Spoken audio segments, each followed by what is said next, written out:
everybody, welcome back to the channel for the second scrap mechanic video in a row. And today we are going to be talking about logic gates. Now, anyone who comes to this video would probably be interested in learning about this. And I'm glad you're here because that's what I'm going to talk about. So today we're going to learn about the basic logic gates, the basic 6 of them in this game. So anyways, the first gate we are going to talk about is the AND gate. So basically this gate is probably the most basic of them all. It's the first one in the logic, I would say, bar here. We'll get into the other ones, but we're talking about this one now. So the way this gate works is if any input is on that it's receiving, then it will light up. So basically what that means is, like, let's say I have one button, right? And I put this into the logic gate.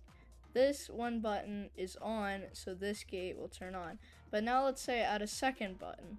It's gonna receive another input and say, oh, so I've only got one on, but I need both of them on to receive a signal. So then if we turn on the second switch here, it's going to receive a signal because basically it's saying any input it's receiving must be on for this to be true or for it to be on. So that's the basic function of the gate. So now let's say we have a light, right? And we hook this in. If we turn this switch off, the light doesn't light, but if we turn this on, this is gonna light the light. But now let's say we add another switch. So it's gonna be the same thing. If I turn on the second switch, it's still not gonna be on. If I turn off the first switch, it's still not gonna be on. If I turn on the last one, it's still not gonna be on. Every single switch needs to be on, or every single input needs to be active for this to output, if that makes sense.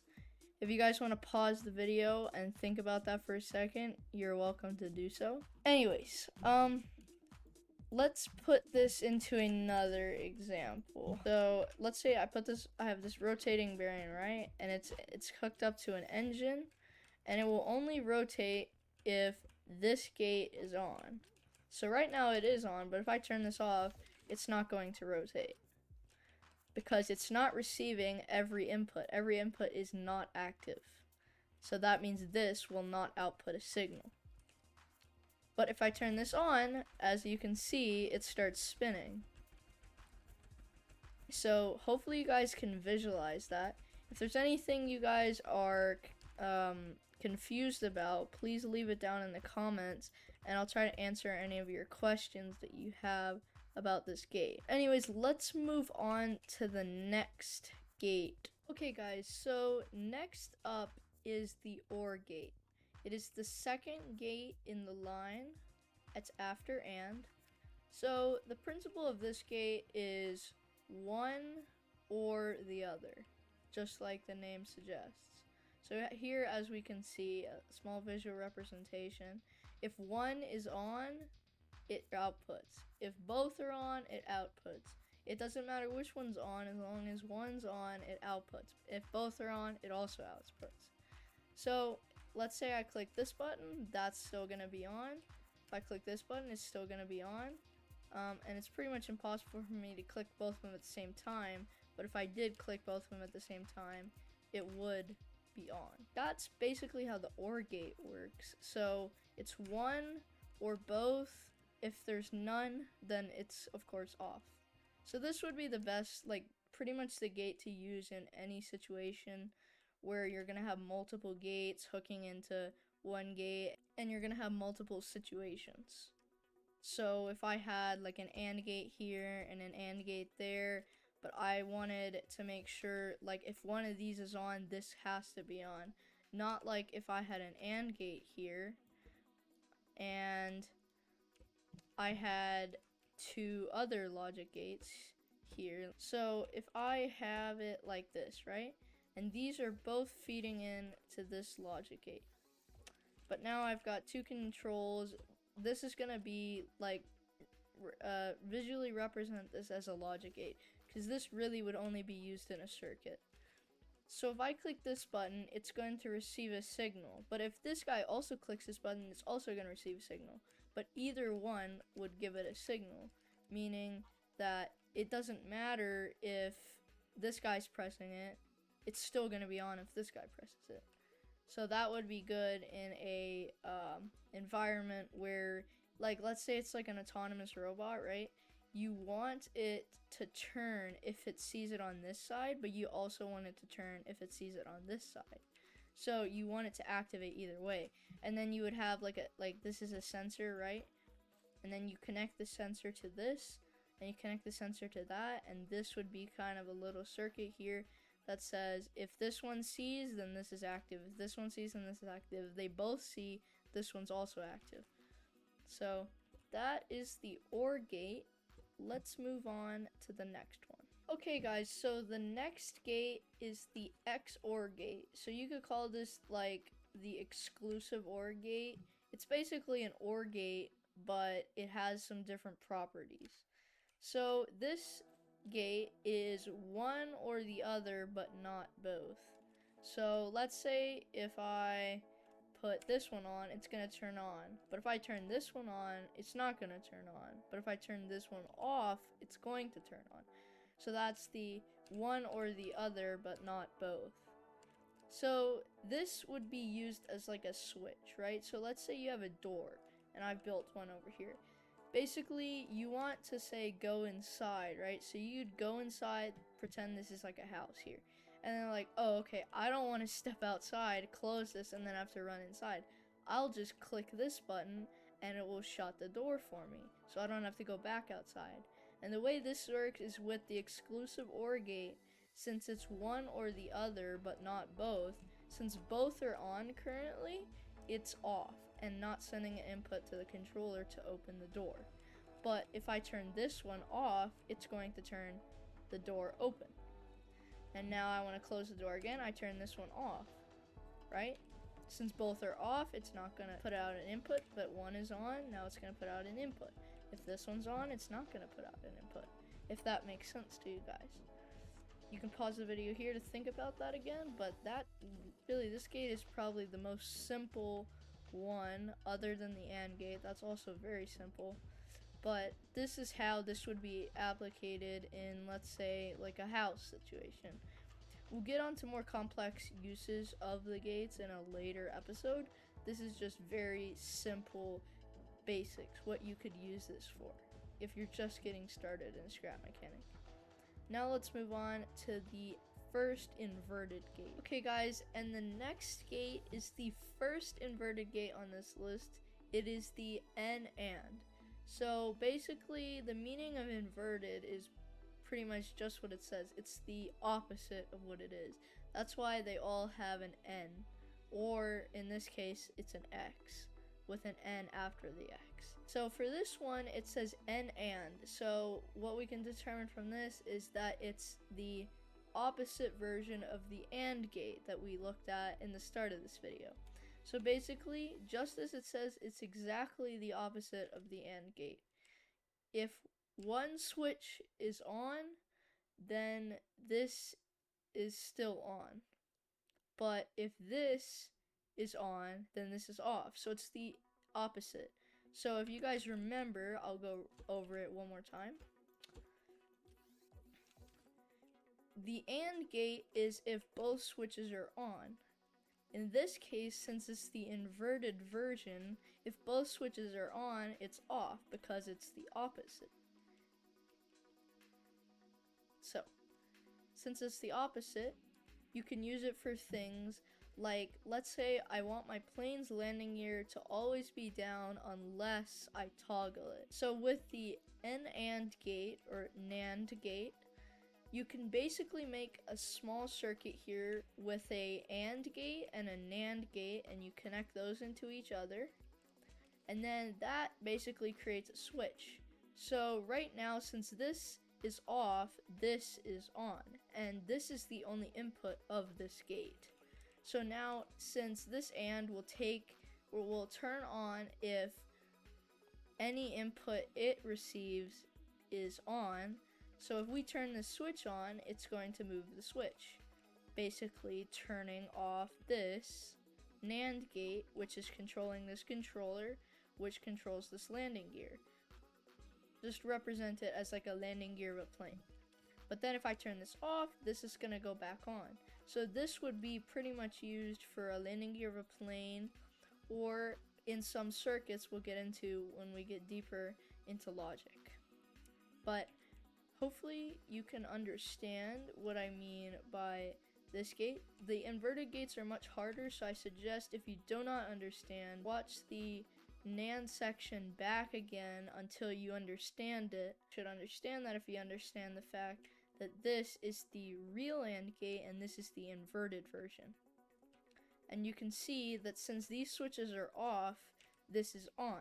That's reversed from the AND gate, which is if these switches are on, we can go back here, these switches are off, so this is the opposite. This is the opposite of this, and this is the opposite of that.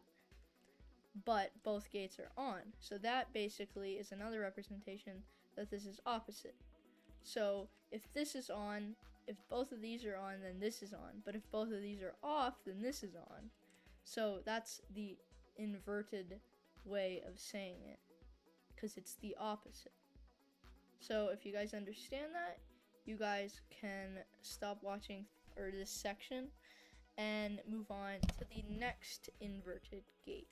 Okay guys, so the next gate is the second inverted gate, and this is the NOR. So as the first OR, we're adding an N because it's the backwards version of it.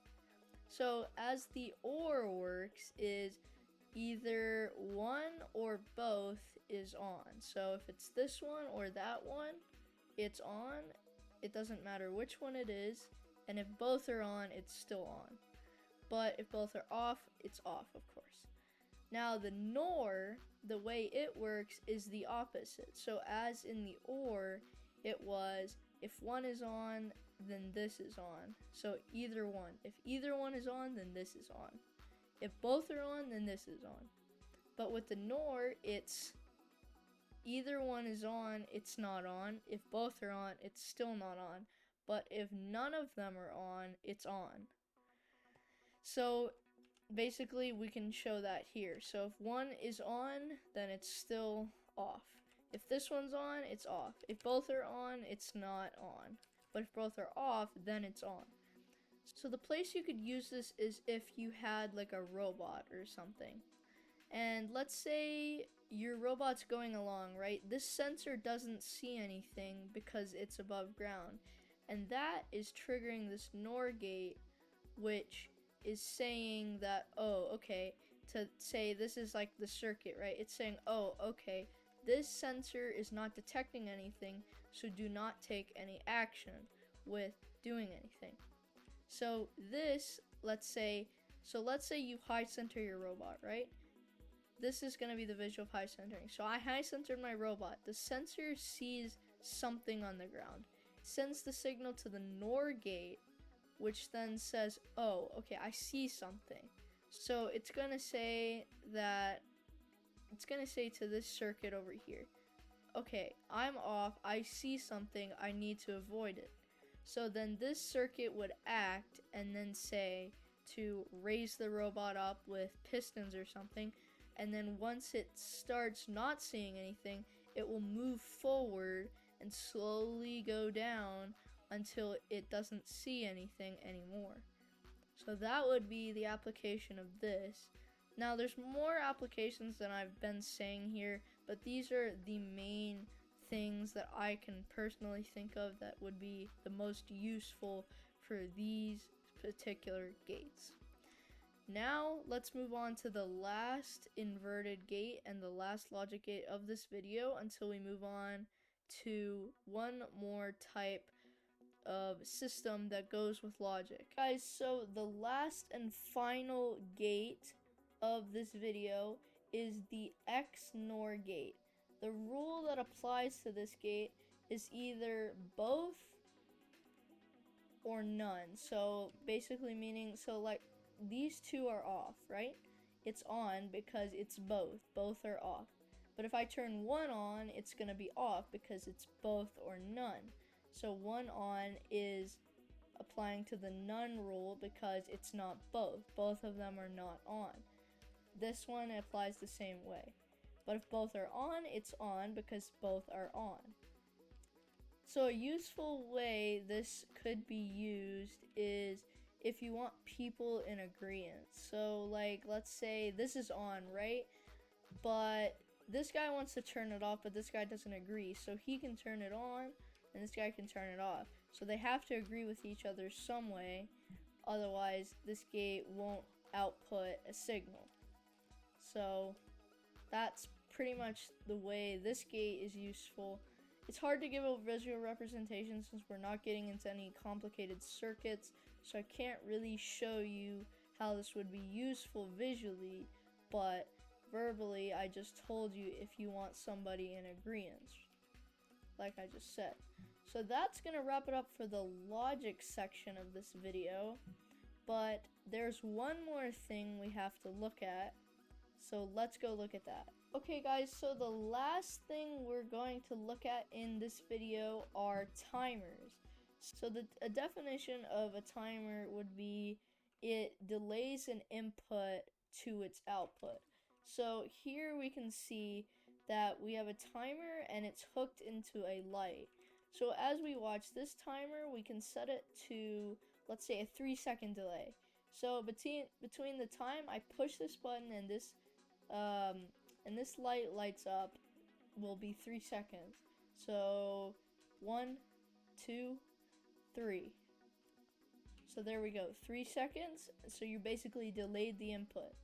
So something this would be useful for is something like this, where you want the lights to light up in kind of like an orderly fashion. This is really just for cool factor. There's no point in doing this because you can just light them all up at one time. But if we place down a few timers here, I've already done it here, but I just want to show you guys how to do this. You can set the timers, so this one is set to 5 seconds. So between the time that I click this button and this one lights up is 5 seconds. But between the time I click this button and this one lights up is 1 second, because we want them to light up in orderly fashion. So it goes 1, 2, 3, 4, 5. So 1, 2, 3, 4, 5 seconds.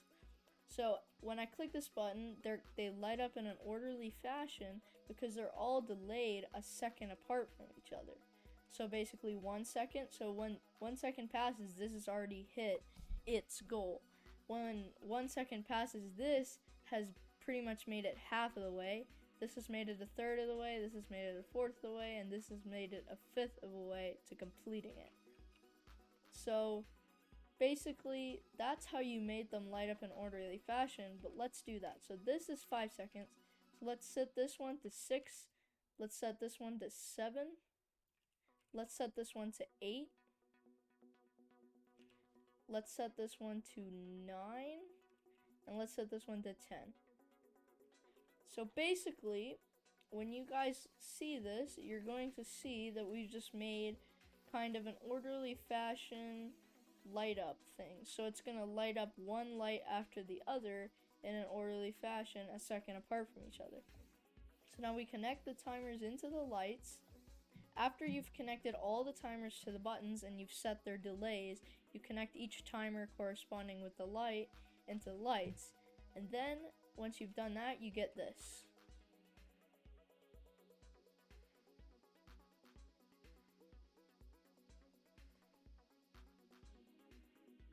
And of course, it could be much faster, but that's kind of an orderly kind of light up sequence.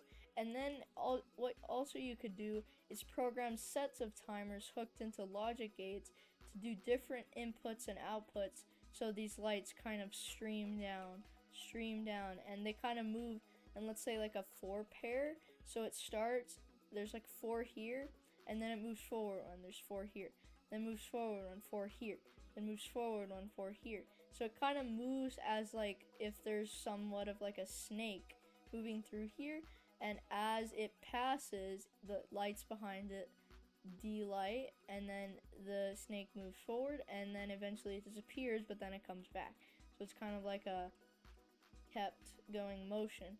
So like if you guys have seen those like fair places where they have like the big signs, around those signs they're basically using a circuit of timers to time when each light turned on and off, and then that creates this kind of circular motion where a few lights in a pair are basically looking like they're moving across these lights. But it's very tedious to time that. You have to get it right so it actually looks real.